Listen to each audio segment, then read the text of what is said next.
the hail really did damage them quite a bit. They look like they have dimples all over them.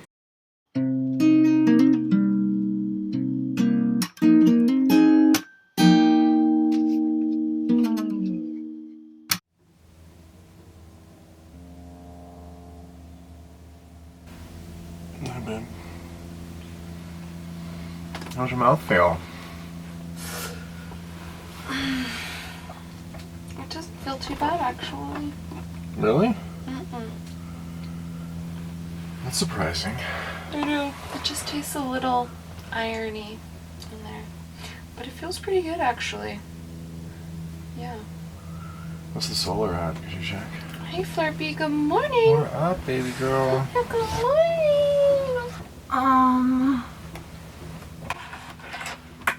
Getting 106 watts. 106? Mm-hmm. Wow. Alright. They're definitely damaged. Yep. Okay. Okay, so we had that hailstorm.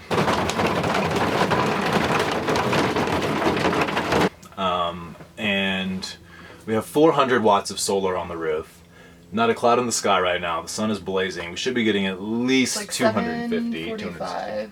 Yeah, it's about 8 a.m. Normally we'd be getting, sorry, I'm out of breath. Normally we'd be getting like 200 plus watts right now. And we're not. At least.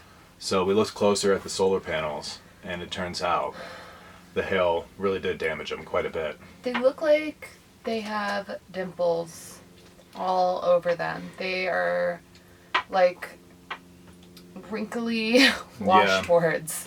Yeah, after we went up there when the storm cleared, we noticed that, and our solar, we're getting like 1/3 the solar energy. So we decided to test it, you know, and for a couple day or two and see like if we were still going to be pulling in the wattage. And a little bit yesterday and today is just proving to us that they're damaged, and there's no way we're going to be able to continue LivingZEAL in the way that we have if we can't charge our laptops or charge our Canon battery. Here's the swamp cooler. It's super hot, and we need at least 250 watts of energy to use the swamp cooler. We always got that during the day, and now we get no more than 150 with 4 panels. So, I think we're going to do a super chat tomorrow to try to raise some money for some new panels, because I don't know what else we're going to do. Could have been a lot worse, like we were saying in yesterday's video. We could have lost our entire house. I lived this on Magic School Bus when I was a kid, babe. So hail is just rain that keeps getting picked back up by rising air, which is hot air, because hot air rises. So it keeps picking it back up into the clouds where it gets colder and colder until it gets too heavy to be picked up by the hot air anymore, and then it falls down as hail. So in order for hail to work, it has to be hot. So usually it comes out when it's a hot summer day and you're not expecting it at all, and all of a sudden hail starts falling from the sky because it's been mixed around for so long. Well, anyway, guys, today we're about to make some breakfast, and then we're back at Avery. We're probably gonna walk around, enjoy the day a little bit, take it easy. Awesome spot. It's a great spot. So we're just gonna do some vlogging. We've already had a couple soul chats between the two of us, so we're gonna share a soul chat with you a little later. So stick around.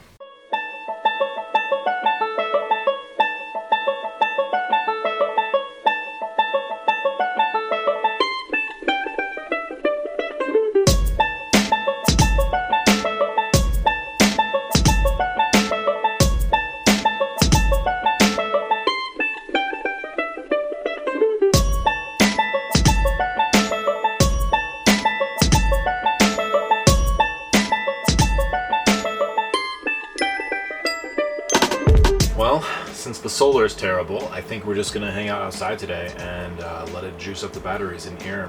Yeah, I'm kind of feeling like doing yoga, so hopefully that'll be okay for my mouth. But it's just a gorgeous day outside, and when you can't charge laptop, it just puts you in kind of a pickle. Yeah, so we're gonna show you around the spot. So we're gonna do that real quick. Where's Akina?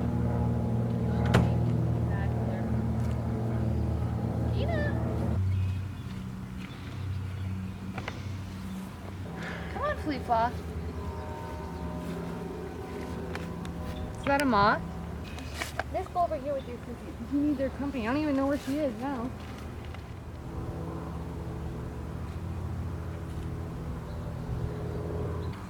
Hey, what you doing in here? This grass is a little tall for a kitten like you. A little bit. Typical. Tavi, right there. Chad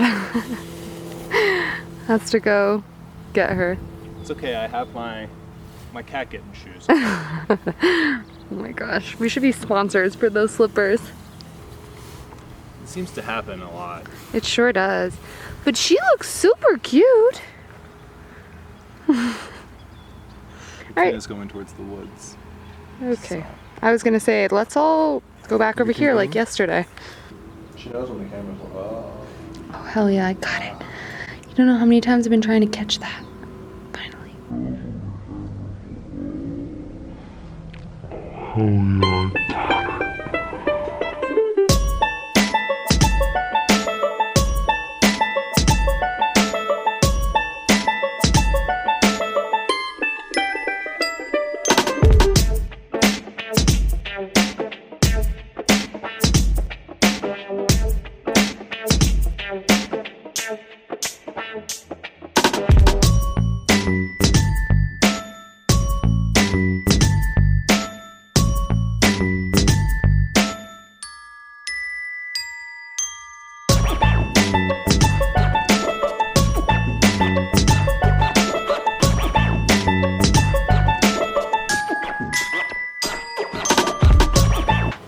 We haven't done a soul chat in quite a while, so figured we were definitely due for one. And there's something that Zane and I were tossing around in the bus this morning as we were listening to a Rich Roll's podcast, and they were talking about two big things that I think really have a lot to do with LivingZEAL.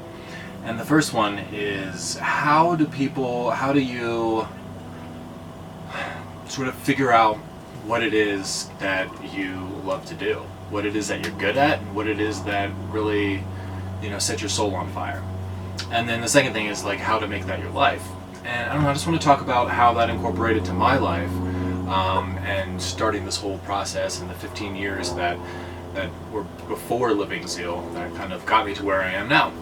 I'm kind of lucky in a lot of ways, and maybe it has to do with my upbringing, because my parents would see a spark in my eye and they would jump at the opportunity to give me the tools I would need to see if that was something that I was really into. I mean, even to the point where, they're religious, very, very Christian people, and I was raised in a very Christian home, but they would buy me stuff like chemistry sets and magnifying glasses and geology stuff, even though that disagrees with our religion, because they noticed it was something I was really interested in.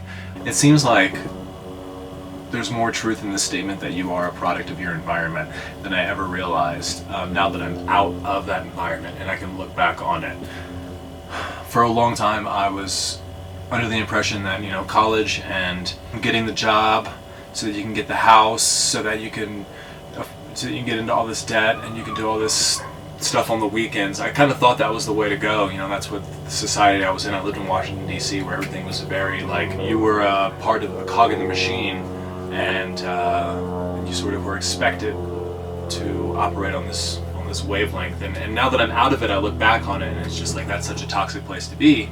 So I think the first way that I was able to really realize what my passion was, what it was that I was absolutely, what lit my soul on fire, was to remove myself from that environment. Sometimes it's like family being oppressive, sometimes anything oppressive, anything that says you need to be this way or that's not right, like just completely removed it from my life and realized that wow, like I just want to travel and do photography and figure out how to make that my thing. And it was one step at a time, realizing photography was first, realizing travel was later once I removed myself from the cultural standards. Then it was a matter of just making it my life. So now I figured out what I wanted to do. I figured out I wanted to do photography and I wanted to travel. That kept going for 15 years. That was a little candlelight that was always on in the back of my mind, and I needed to make sure it never went out. So I'd always pick up side work. I did weddings. I'd do as much photography stuff as I could. I'd always bring my camera with me and just document my friends and I. And in this, working in the restaurant industry while doing all this just to make sure it all worked, but always keeping that little dream alive in the back of my mind. Like I I'm a photographer, always telling myself that. I'm a photographer, and I'm going to be a traveling photographer. This is what I'm going to do. And I told myself that for about 15, 16 years, and kept working and kept making ends meet and kept making my dreams happen one at a time. And then it wasn't until I was able to completely remove myself, move into the bus, literally things just started unfolding all at once. I was talking to Zaina earlier about how it seems like when you become the best version of yourself that you can be, that's when you meet your soulmate. That's when you meet the other person that's going to complete you in a way that you never expected before. But it's not until you get yourself to this place where you know that you are just so happy with yourself. You've done so much work to kind of chisel the character that you want to possess, that you want to represent yourself with. So that at that point you will find the other person that will complete you, and I almost guarantee that. And then that's what happened to Zaina and myself, and then from then it was just a roller coaster ride, because we found each other, we both were doing conversions, we were both on the exact same path, and now, you know, the rest is history. I was able to make traveling photography my life through LivingZEAL, and my dreams are a reality years and years later. So I think that to sum all that up, what you have to do is make a little bit of time for what you love to do. Figure out what it is that sets your soul on fire, and set a little bit of time aside every day, every week, so that you can do that. And do that, it may take 15 years, but eventually something will happen, and there will be an opportunity for that to become your life. We're not recommending that everyone just quit their job and try and start a YouTube channel and do that, but you can certainly lower your overhead. Get rid of some of the bills you might not need. Honestly, people don't need cable. Whittle away at things so you don't have to pay for them anymore, and take that little bit of time that you just saved because you don't have to work one day a week, extra maybe. And you can take that one day a week that you don't have to work now and put it towards something, and I promise it'll grow. It'll grow. Anyway, guys, I'm rambly, and I need to go find Zaina so that we can sign off for this video. Hey babe, just doing some yoga? Hanging out with a bee? Yeah, just came in. Aw, looks like a hornet. A wasp? Okay, well we gotta record our sign off for this video, love. Did you do your soul check? Yep. Okay, should we do it right here? You can talk, you've been listening to me for a while. Alright guys, well thank you for watching this video. We're going to see you tomorrow morning, 9 a.m. Mountain Standard Time on our weekly live stream. We hope to see you guys there. If you haven't already, comment, like, share, subscribe to our channel, hit the little notification bell so that you get notifications for new videos. And is that everything? I think that's everything. We're gonna list off our patrons. Oh yes, exactly. I was going to say, if you haven't already checked out our Patreon, we just added a bunch of really cool benefits. If you want to be a part of them, they have different tiers starting at $1. And make sure that if you haven't checked out LivingZEAL.com, give that a little look-see as well. Alright guys, we'll see you next time. Bye guys.